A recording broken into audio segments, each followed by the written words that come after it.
गोविंद राधे बोलो गोपाल राधे।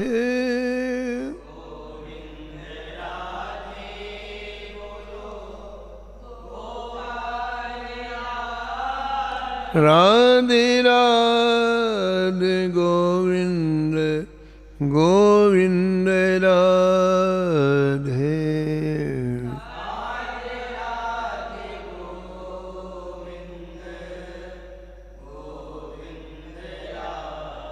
राधे राधे गोविंद गोविंद राधे।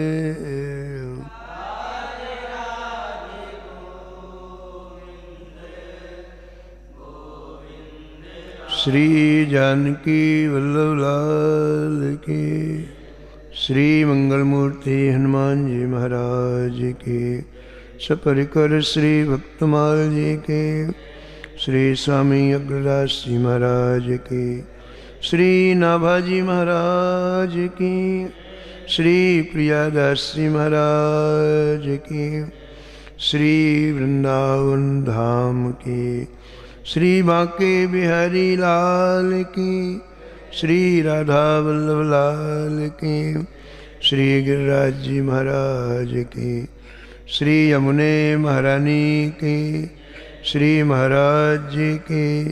जय जय श्री राम।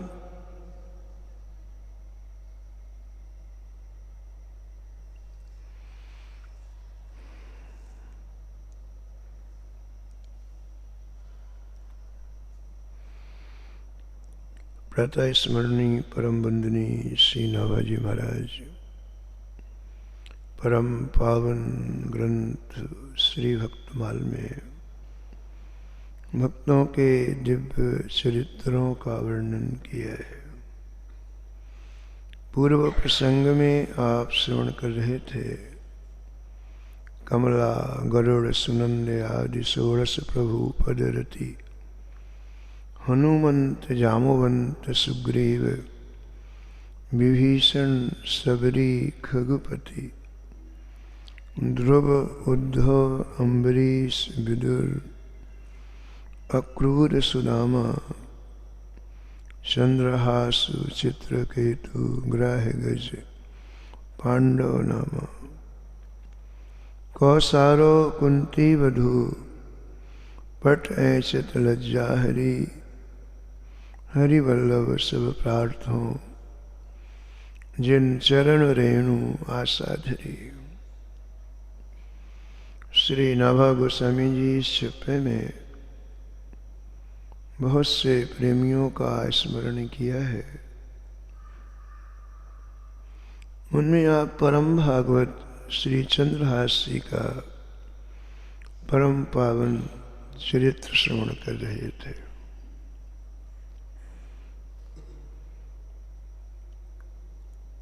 श्री चंद्रहास जी का विवाह है दुष्ट बुद्धि के पुत्री से हो गया।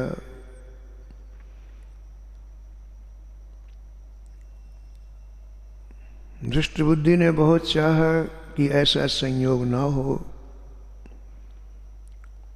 लेकिन जो सुनिश्चित होता है वो होके रहता है। हानि लाभ जीवन मरण जस अपजस विधि हाथ। कई चीजें हमारे हाथ में नहीं है, विधि के हाथ में है। इसलिए बहुत विरोध करने के बावजूद, मारने मरवाने का प्रयत्न करने के बावजूद चंद्रहास का उत्कर्ष होता गया। ये अनाथ थे, दुष्ट बुद्धि मंत्री था, प्रबल था, लेकिन इनके भाग्य के सामने दुष्ट बुद्धि टिका नहीं। श्री चंद्रहास जी राजा हुए। राजा होने के बाद जहाँ इसने पत्र मरवाने के लिए भेजा था, अपने पुत्र को पत्र लिख करके दिया था, इसे विष दे देना। वहाँ विष की जगह विषया उस जो उसकी पुत्री का नाम था वो प्राप्त हो गई। द्वेष कितना खतरनाक होता है देखो आप।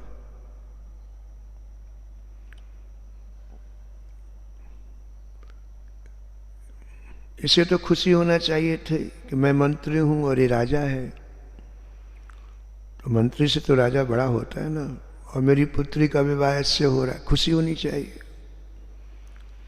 लेकिन जब बुद्धि भ्रमित हो जाती है, खराब हो जाती है, तो जिसमें हमारा कल्याण होना होता है वो बात बुद्धि में नहीं आती है, जिसमें हमारा पतन होना होता है वो बात बुद्धि में आती है।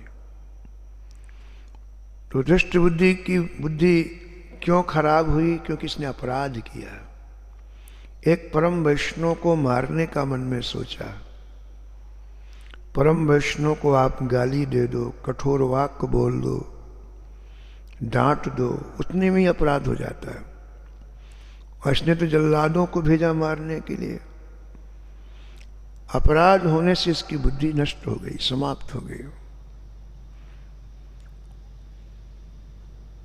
दुष्ट बुद्धि के पुत्र का नाम है मदन। मदन बचपन में चंद्रहास जी का मित्र था, उसी आयु के थे, दोनों खेलते थे छोटी आयु में। और मदन को इतनी खुशी हुई कि मेरा मित्र आज मेरा रिश्तेदार बन गया, बड़ी खुशी हुई। तो मदन ने विचार किया कि मुझे इस उत्सव में इतना कुछ करना चाहिए जो आज तक किसी ने किया ही नहीं।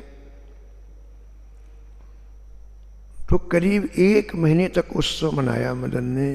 नित्य प्रति नवीन नवीन विवाह उत्सव के अलग अलग कार्यक्रम रखे, सुदूर रिश्तेदारों को बुलवाया, ब्राह्मणों को खूब भेंट दी, खूब दक्षिणा दी, और 1 महीने तक अपने पिता की जोड़ी हुई संपूर्ण संपत्ति को उसने लुटा दिया। किसी ने पूछा, भाई ऐसा तो किसी ने उत्सव नहीं, विवाह नहीं किया जैसा तुम कर रहे हो। तो मदन ने कहा कि मुझे इतनी खुशी है इस विवाह में कि कल के दिन यदि मुझे गला भी काट के देना पड़े तो मैं दे दूंगा। इस तरह से बड़ा ही उत्सव आनंद में हो रहा है। और उधर क्या हो रहा है?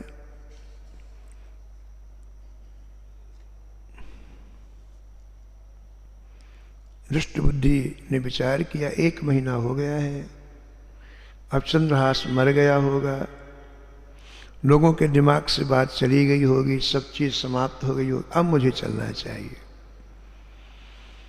ऐसा विचार करके 1 महीने के बाद दुष्ट बुद्धि चंदनावती जो कुलिंद की राजधानी थी वहां से आया।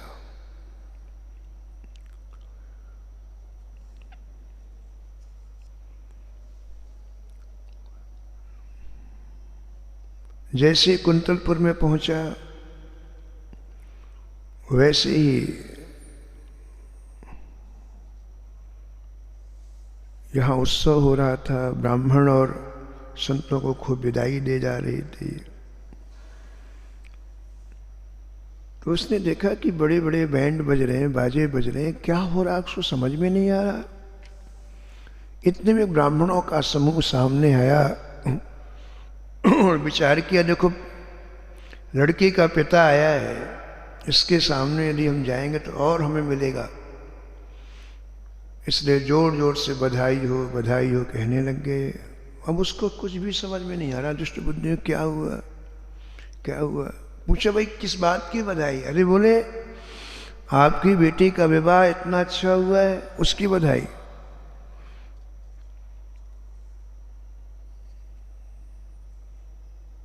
मदन को पता चला कि पिताजी आ रहे हैं, तो मदन ने विशेष करके अगवानी के लिए बैंड बाजे बनवाए।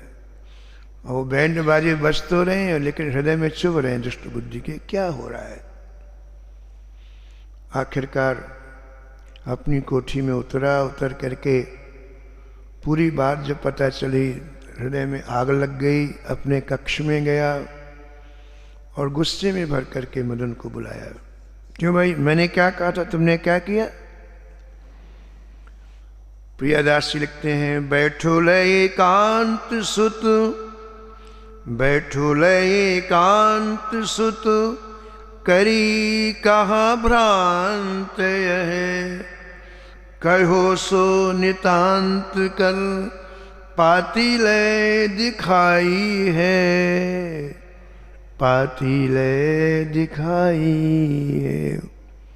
भ्रांत का मतलब तेरी उल्टी बुद्धि कैसे हो गई? मैंने जो पत्र में लिखा था वो काम तूने नहीं किया। मैंने पत्र में लिखा था उसको तूने पढ़ा नहीं। अब मदन की जेब में ही पत्र था। मदन ने जेब से पत्र निकाला, पिताजी के सामने रख दिया। और जब उसने पत्र में पढ़ा तो उसमें उसने क्या पढ़ा? विषयास्मयी प्रदातव्य तुया मदन शत्रवे। पत्र पाते ही विषया को दे देना। लिखा उसने क्या था? विषमस्मयी प्रदातव्यम तुया मदन शत्रवे। लिखा तो उसने था कि प्रिय बेटे मदन, पत्र पाते ही इस पत्रवाहक को विष दे देना। लेकिन उसकी पुत्री ने उसमें या और लिख दिया, इसलिए हो गया विषयास्मयी प्रदातव्य तुया मदन शत्रवे। पत्र को पढ़ा, पत्र को पढ़ते ही अब उसको लगा मेरी गलती। बात है, उसको ही नहीं लगा कि न तो बात मदन को पता है न दुष्ट बुद्धि को पता है, केवल ये बात विषया को पता है, न चंद्रहास को पता है कुछ। तो उसने अपना माथा ठोका, अरे मैंने गलती से लिख दिया है। कुछ नहीं बोला बेटा को, बेटा चला गया। पूरी रात सोचता रहा, चाहे मेरी बेटी विधवा हो जाए इसको मरवाऊंगा। ये देखो द्वेष। पूरे जीवन मेरी बेटी विधवा होके जिए भले, लेकिन मैं इसको मरवाऊंगा। रात भर दुष्ट बुद्धि सोचता रहा और अंत में उसने एक षड्यंत्र बना लिया। उन जल्लादों को बुलवाया जिनको पहले 3 वर्ष की आयु में मारने के लिए भेजा था। कहा, क्यों रे तुमने मुझे धोखा दिया? तुमने मुझसे कहा था कि मैं मार आया और ये देखो जीवित है। बोले हजूर गलती हो गई, अब आपको जो सजा देना हो दो। बोले कान खोल के सुन लो, कल सुबह मैं देवी के मंदिर में उसे भेजूंगा। उसके एक एक अंग के 100 टुकड़े करना, नहीं मैं परिवार से तुम्हें फांसी में चढ़ा दूंगा। बोले नीचे जात बात कही तुम जाओ मठ, आवे यहाँ को मार डारो मोही भाई है, आओ यहाँ को मार डारो मोही भाई है। योजना बन गई। चंद्रहास जी को रात्रि में बुलाया दुष्ट बुद्धि ने, और संबंध तो हो ही गया, भले मरवा डाले। पूज महाराज जी सुमित्रादास जी महाराज कहते थे, संबंध हो जाने के बाद वो संबंध फिर कभी छूटता नहीं है। पीपल है, पीपल का पत्ता पीपल से अलग हो गया, अब वो कभी जुड़ेगा नहीं पीपल में। लेकिन हम क्या कहेंगे, पीपल का पत्ता है। पीपल से पीपल के पत्ते का संबंध अलग हो गया, लेकिन फिर भी महाराज वो संबंध छूटता नहीं है। ऐसे चंद्रहास के प्रति भले इसके हृदय में द्वेष है, लेकिन संबंध तो बन गया है, बेटी का विवाह हो गया है। इसलिए मेहमान करके बुला रहा, आओ मेहमान। कहा देखो मेहमान, हमारे यहाँ एक परंपरा है, ध्यानपूर्वक सुनो। क्या परंपरा है? दुष्ट बुद्धि बोलता है, चंद्रहास महाप्राज्ञो शृणु में वचनम हितम, अस्माकं ही कुले देवी चंडिका पूज्यते किल। हे महाबुद्धिमान चंद्रहास, तुम मेरा हितकर वचन सुनो। हमारे कुल में विवाह आदि मंगल अवसरों पर चंडिका देवी के पूजन की प्रथा है। वो संकट को दूर करने वाली है।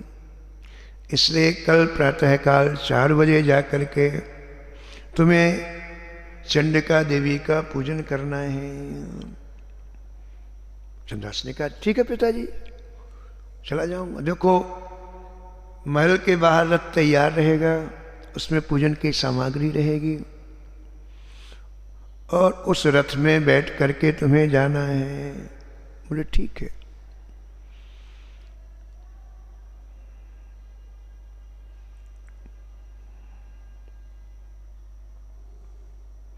प्रातःकाल हुआ। श्री प्रियादास जी वर्णन करते हैं कि रात्रि भर में क्या हो गया, समय कब से क्या करा दे कुछ पता नहीं। इधर प्रातःकाल हुआ, देवी जी के मंदिर को जाने के लिए तैयार हुए हो, लेकिन रात्रि भर में इधर क्या हो गया है।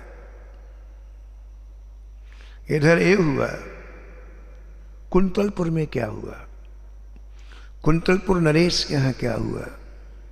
बोले इधर ये हुआ, कुंतलपुर नरेश के यहाँ रात्रि में 9 बजे ब्रह्मलोक से ब्रह्मा जी का भेजा हुआ एक दूत आया। उसके हाथ में एक पत्र था। राज दरबार में उस पत्र को उसने राजा को प्रदान किया। राजा ने खोल करके उसे पढ़ा। उस पत्र में ब्रह्मा जी ने लिखा था, राजन तुम्हारी आयु मात्र 24 घंटे शेष है। तुम्हें जो कुछ जरूरी काम करना हो कर लो। बस इतना ही लिखा था, 2 लाइन लिखी थी। तुम्हारे जीवन की आयु मात्र 24 घंटे शेष है। सुनते ही महाराज हाथ से पत्र छूट गया, पसीने पसीने हो गए। प्रजा ने कहा हजूर क्या हुआ, कोई बात उत्तर नहीं दिया जा रहा है। मृत्यु सामने, वो भी ब्रह्मा जी के द्वारा लिखा हुआ पत्र।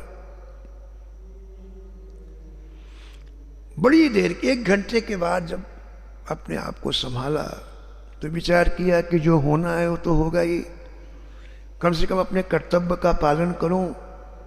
अभी इस राज्य का कोई उत्तराधिकारी मैंने नियुक्त नहीं किया, क्योंकि उसके कोई पुत्र नहीं था राजा कुंतलेश के यहाँ।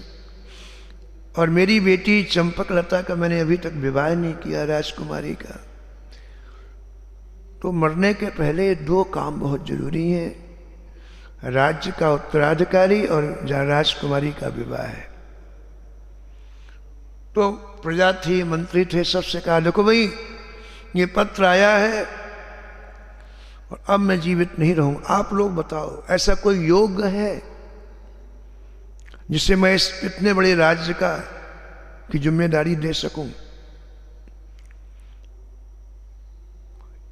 1 महीने कुंतलपुर में रहे चंद्रहास जी दृष्टबुद्धि के यहाँ, जब तक कि दृष्टबुद्धि चंदनावती में था।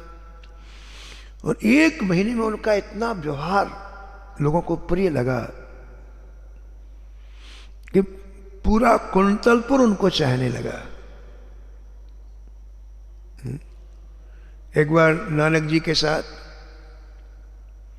उनका शिष्य जा रहा था, एक गांव में पहुंचे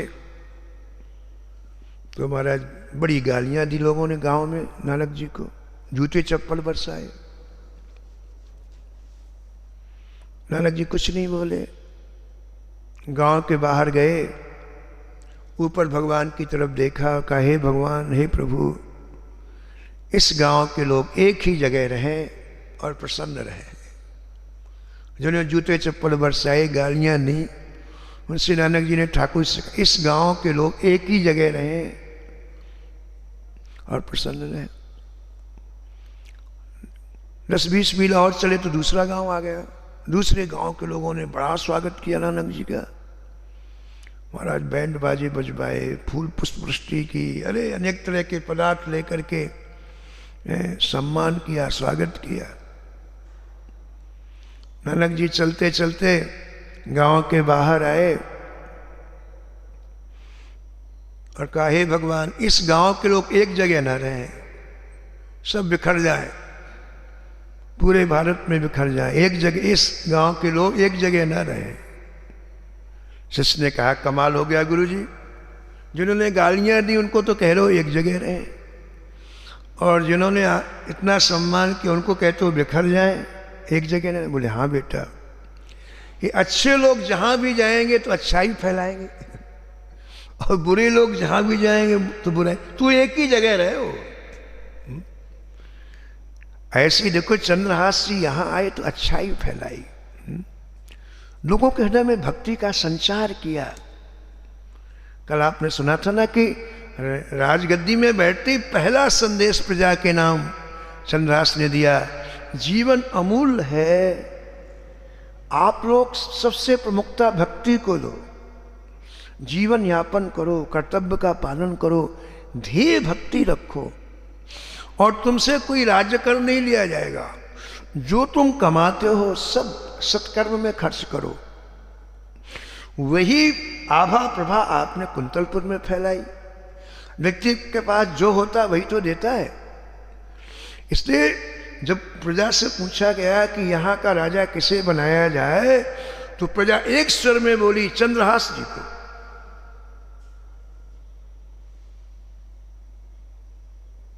प्रसन्न हो गया कुंतलपुर नरेश। मदन आज राजसभा में ही बैठा था, क्योंकि पिताजी उसके बाहर गए हुए थे, तो तब से राजकाज का काम उनका बेटा देखता था। राजा ने बुलाया मदन को, इधर आओ, जितनी जल्दी हो सके चंद्रहास जी को बुला के लाओ, क्योंकि मेरे पास समय बिल्कुल कम है, जल्दी जाओ। मदन, श्री महाराज जी कहते थे कि मदन को इतनी खुशी हुई कि देखो मेरे बहनोई अब इतने बड़े राज्य के उत्तराधिकारी बनेंगे। महाराज तुरंत रथ पर बैठ करके तेजी से रथ चलाए, जल्दी लेके आओ।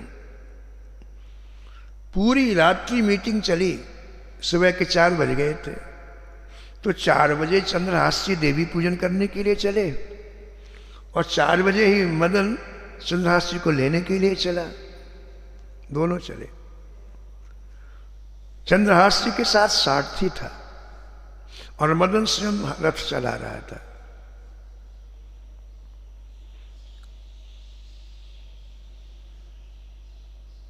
तो एक चौराहे में भेंट हो गई, इधर से ये आ रहे, इधर से एक चौराहे में भेंट हो गई। मदन रथ से कूदा, चंद्रहास जी का हाथ पकड़ कर, जल्दी करो जल्दी। बोले, क्या जल्दी करना? अरे इसी समय आपको महाराज ने बुलाया, राजा ने बुलाया, बहुत जरूरी काम है, आपको पूरे राज्य का उत्तरदायित्व मिल रहा है, जल्दी चलिए। चंद्रहास जी ने कहा, देखो मित्र, मुझे देवी पूजन करने के लिए जाना है, पिताजी ने कहा है।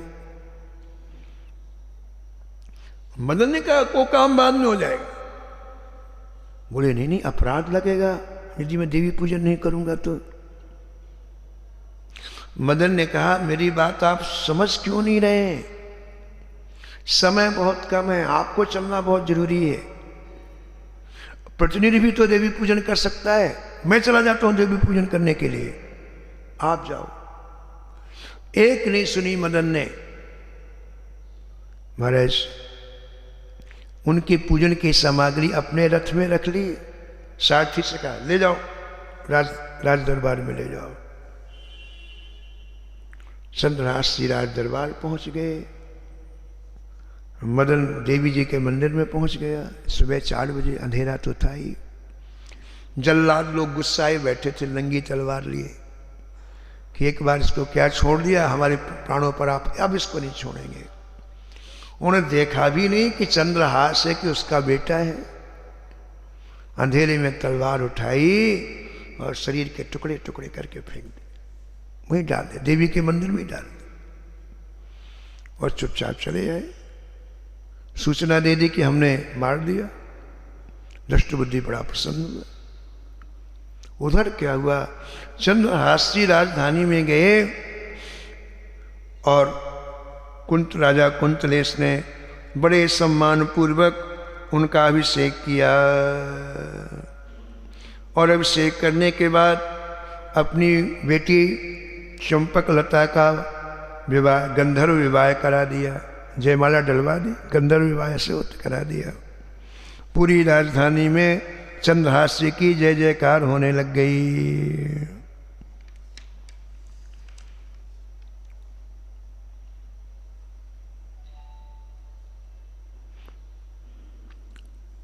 प्रातःकाल हुआ इधर, ये 4 बजे की बात थी। लोग देवी का पूजन करने के लिए जाते थे, तो जो लोगों ने देखा, रे ये क्या हुआ आज, खून ही खून। सिर से पहचान गए कि ये तो मंत्री का पुत्र है। तो कुछ लोग सूचना देने के लिए गए, आपका पुत्र मरा हुआ पड़ा है देवी जी के मंदिर में, किसी ने टुकड़े टुकड़े कर। ये है, अपना पाप अपने को खाता है। संसार में कोई किसी को नहीं मारता है, व्यक्ति का पाप ही उसे मारता है। देखो, सुनते ही महाराज ऐसा विचलित हुआ दुष्ट बुद्धि, किसी तरह से देवी जी के मंदिर में आया। पुत्र को देखते सिर पटक पटक कर दीवार में मर गया। जो पे कृपा रघुपति कृपाल की, बैर और को कहा करे, होए न को बार भगत को, जो कोई कोटि उपाय करे। जो कोई कोटि उपाय करे, जो कोई कोटि उपाय करे। तकै नीच जो मीच साधु की, सो पामर तिहि मीच मरे। तकै नीच जो मीच साधु की, सो पामर तिहि मीच मरे। वेद विदित प्रहलाद कथा सुन, वेद विदित प्रहलाद कथा सुन, को न भगति पथ पाव धरे। को न भगति पति पाव धरे। तकै नीच जो मीच साधु की, सो पामर तिहि मीच मरे। देखो इसने कितना चंद्रहास जी को मरवाने का प्रयास किया, इससे मर गया, अपनी मौत मर गया।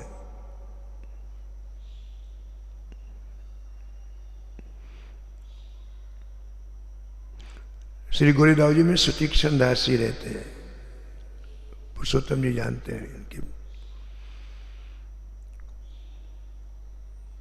उन्होंने अपने मुख से अपनी कथा सुनाई। यहां आए थे, एक बार सुना रहे थे।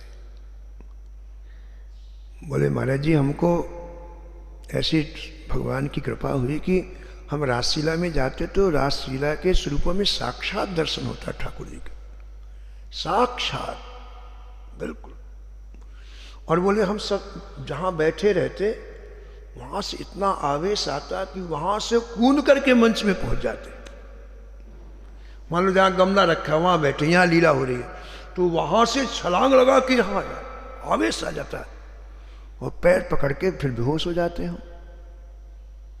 हमें साक्षात दर्शन होता है राधा कृष्ण का। तो कहते कि हम जहाँ जाते बड़ी भीड़ होने लग गई, देखें बाबा को, बाबा हमको देखने के लोग आने लग गए। तो जिस रासलीला में जाते तो भीड़ होने लग गई। तो जहाँ भीड़ होती है वहाँ चढ़ोतरी होती है। तो महाराज जी कह रहे थे कि रासलीला वालों में आपस में ये मीटिंग की कि ये बाबा हमारी रासलीला में नहीं आता है, उस रासलीला में जाता है, इसलिए हमारी रासलीला में भीड़ नहीं होती है, इसको मरवा डालो। संसार देखो आप कैसा विचित्र है, ये दृष्टि बुद्धि के सब भाई बंधु तो हैं, और इसको मरवा डालो। क्या करें?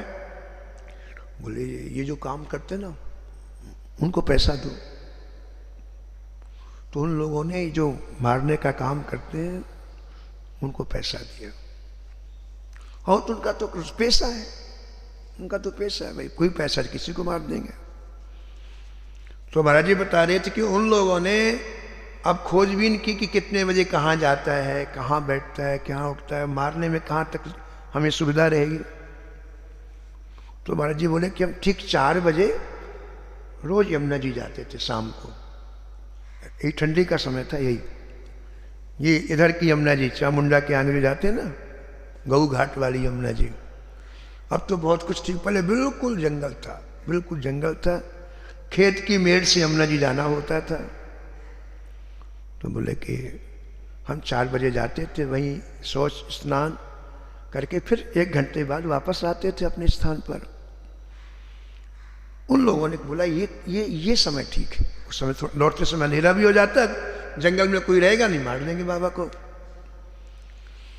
तो हम स्नान करके जमुना जी से वापस आ रहे थे और ये लोग खेत में मेड़ के आगे इधर उधर झाड़ियां थी उसमें छुपे। 10 लोग थे। कितने थे? 10 लोग। किसी के हाथ में रिवाल्वर, किसी के हाथ में तलवार, किसी के हाथ में भाला, किसी के हाथ में कुछ, ऐसे 10 लोग छिपे थे।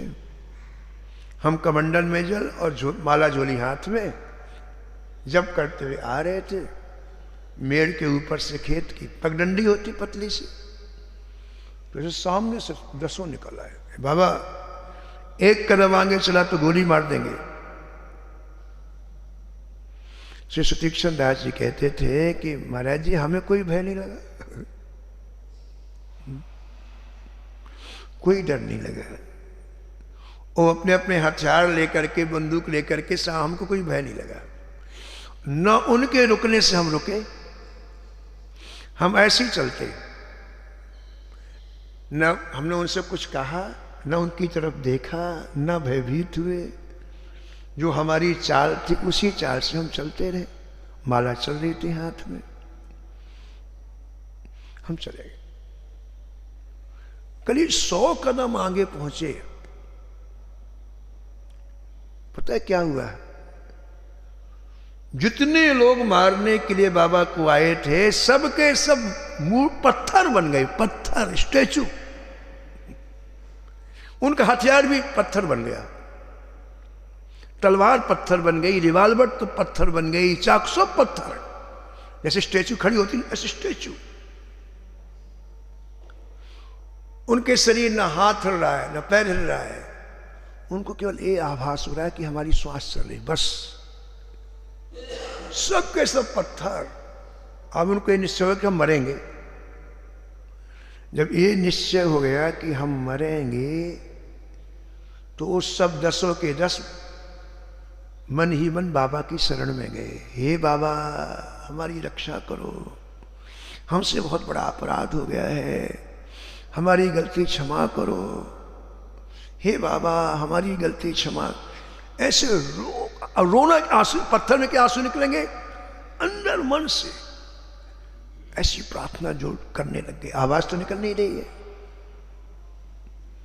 जब अंदर मन से प्रार्थना की तो उनके हाथ हिलने लग गए, पैर हिलने लग गए, गर्दन हिलने लग गई। अब उन्हें पश्चाताप हुआ। ओहो, दौड़ करके बाबा से क्षमा मांगा है। तो बाबा करीब 100 कदम वहां से चले थे तो पूरे के पूरे लोग दौड़े और बाबा के चरणों में गिर पड़े। अपना अपराध कबूल कर रहे हैं, बार बार क्षमा मांग रहे हैं। ये बात सुतीक्षण जी ने यहीं सुनाई आश्रम में आके। सुतीक्षण जी बोले कि महाराज हम इतने जोर से रोए, इतने जोर से रोए,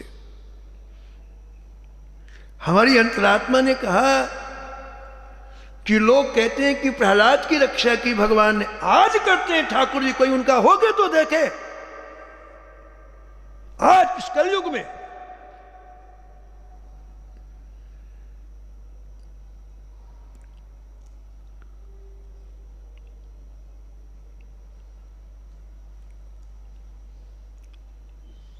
तुलसीदास रघुवीर बाहुबल, तुलसीदास रघुवीर बाहुबल, सदा अभय काहू न डरे,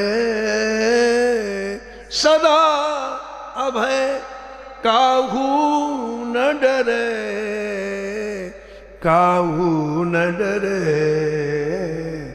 काहू न डरे।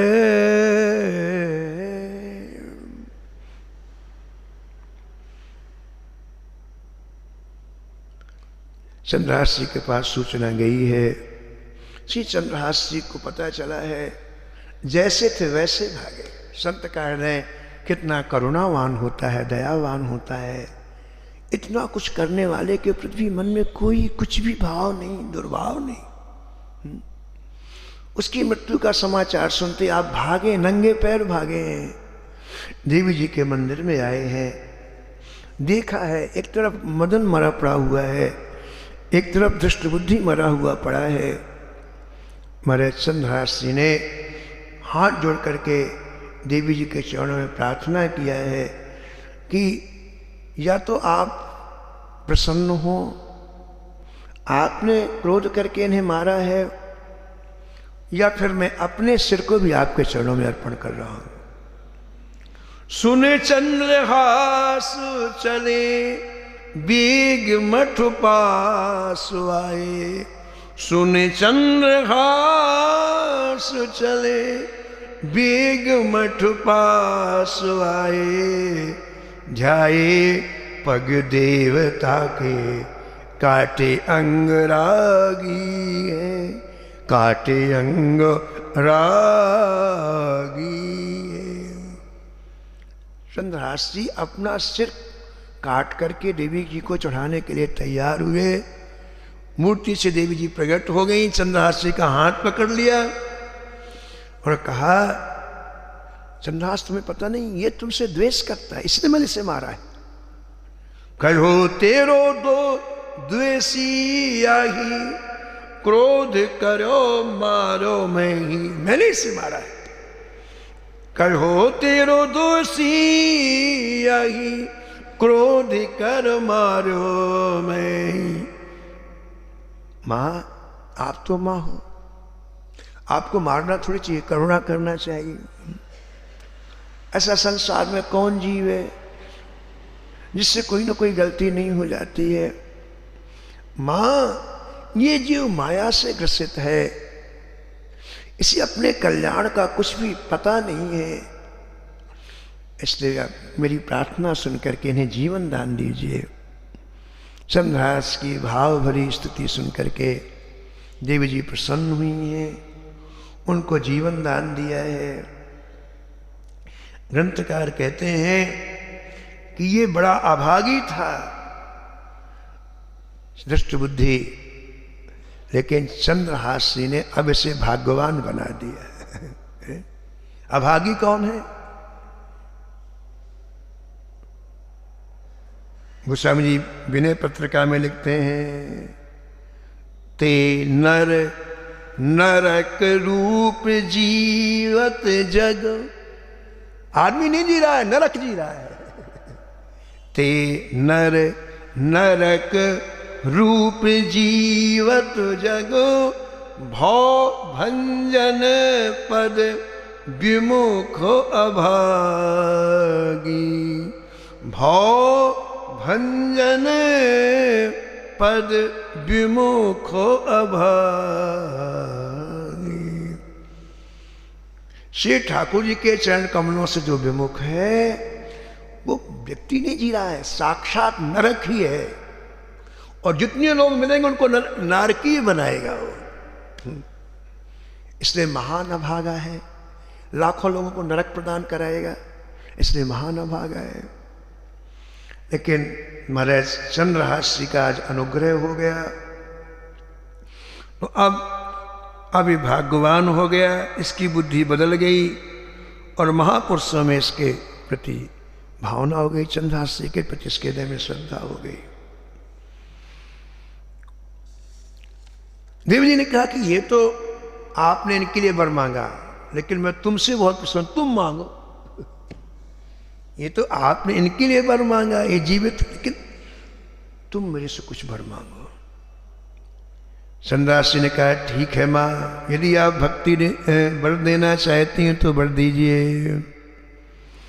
हरहु भक्ति सदा भूयन मम जन्मनि जन्मनि, हरौ भक्ति सदा भूयान मम जन्मनि जन्मनि।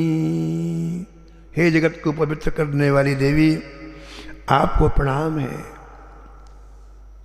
मुझे पहला वर तो आप ये दीजिए कि मेरे जितने जन्म हो उन प्रत्येक जन्मों में श्री हरि के चरणों में मेरी भक्ति बनी रहे।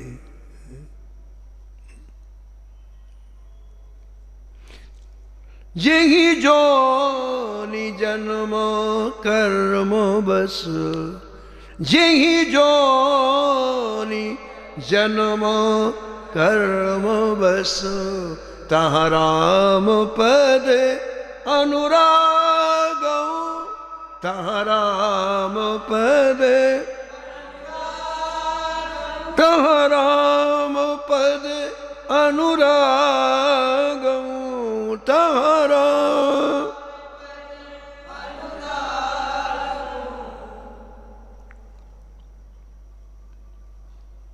देवी जी ने यो मस्तु कहा और आप सभी को लेकर के ऐसा राज्य किया, ऐसा राज्य किया।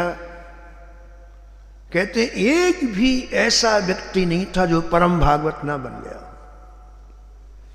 भजन करके स्वयं भगवान के धाम में चला जाना अच्छा ही है, बुरा थोड़ी है, लेकिन लाखों को भगवान के धाम में ले जाना ये बहुत अच्छा है। इनका चरित्र क्यों गाया जा रहा है इन भक्तों का? ये अकेले नहीं गए, लाखों को लेके गए, लाखों। पूरी राजधानी परम भागवत बना दी। अमरीश जी के चरित्र में सुना आपने, छोटी रानी ने पूरी राजधानी को महाभागवत बना दिया। ऐसे चंद्रहास जी के लिए प्रियादास जी लिखते हैं, करो ऐसो राज सब देश भक्त राज करो, करो ऐसो राज सब देश भक्त राज करो, धिग को समाज ताकि बात कहा भाकिए। बोले जब पूरा प्रजा महाभागवत बन गई तो जो समीप में रहने वाले तो महाभागवत बन गए। जो कर्मचारी थे, मंत्री थे, प्रधानमंत्री थे, सेवा कर, वो तो महाभागवत बन गए।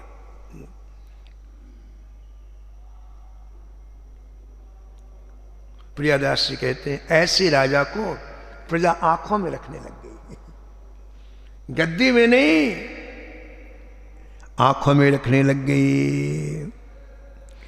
श्री चंद्रहास जी का ये परम पावन पवित्र चरित्र जो कोई महाराज मनुष्य से भक्ति पूर्वक पढ़ता है, सुनता है, उसे बल, आयु और विष्णु भक्त पुत्रों की प्राप्ति होती है और अंत समय में भगवान की भक्ति प्राप्त होकर के भगवत धाम को जाता है। इदं चरित्रं चंद्रहासस्य भक्त्या नर पठे शृणुयादयः समग्रं कृष्णो भक्ति सुगुणा अंतकाले संसाराब्धे तारयेत वासुदेव। ऐसा राज्य चंद्रहास ने अद्भुत राज्य स्थापित किया। महाभारत में है कि युधिष्ठिर महाराज जी ने अश्वमेध यज्ञ किया, तो अश्वमेध यज्ञ में घोड़ा छोड़ा जाता है, आगे आगे घोड़ा अलग अलग स्टेट में जाता है। यदि किसी राजा ने घोड़ा पकड़ लिया तो उसके साथ, घोड़े के साथ सेना रहती, युद्ध होता है, उस राजा को अपने बस में किया जाता है। तो वो घोड़ा अश्वमेध यज्ञ का कुंतलपुर चला गया, और समय चंद्रहास जी राजा थे। अश्वमेध यज्ञ का घोड़ा कहाँ चला गया? कुंतलपुर। तो चंद्रहास जी को पता चला कि इस सेना में अर्जुन के साथ भगवान भी आ रहे हैं, श्री कृष्ण भी हैं। अरे कल पकड़ो घोड़ा, भगवान का दर्शन तो होगा। घोड़ा पकड़ लिया महाराज। अब तो महाराज युद्ध करने के लिए आ भी गए सामने। तब भगवान कृष्ण ने अर्जुन के कान में कहा, अर्जुन ये परम भक्त चंद्रहास जी हैं, इनसे दोस्ती करने में ही लाभ है, लड़ने में नहीं। इसलिए गले मिलाकर खूब इनसे मिल करके इनकी अंदर जो है वो ले लो। भगवान की आज्ञा पाते ही नंगे पैर दौड़े अर्जुन और चंद्रहास जी को हृदय से लगा लिया। भगवान श्री कृष्ण ने चंद्रहास जी को चतुर्भुज रूप में दर्शन दिया। श्री कृष्ण ने चतुर्भुज रूप ऐसा लिखा दर्शन दिया। चंद्रहास जी ने कहा, जय जय, अब मैं क्या करूंगा राज्य में? आपका दर्शन हो गया, अपने बेटे मकरध्वज को सिंहासन में बैठाया, फिर पूरे जीवन ठाकुर जी के साथ में रहे। अरे जब तक दर्शन नहीं हुआ तब तक ठीक है, अब मैं क्या करूंगा? बेटे को बैठा दिया और पूरे जीवन ठाकुर। ऐसे चंद्रहास जी के चरणों में प्रणाम करते हुए हम वाणी कहीं विराम देते। श्री राम जय राम, जय जय राम।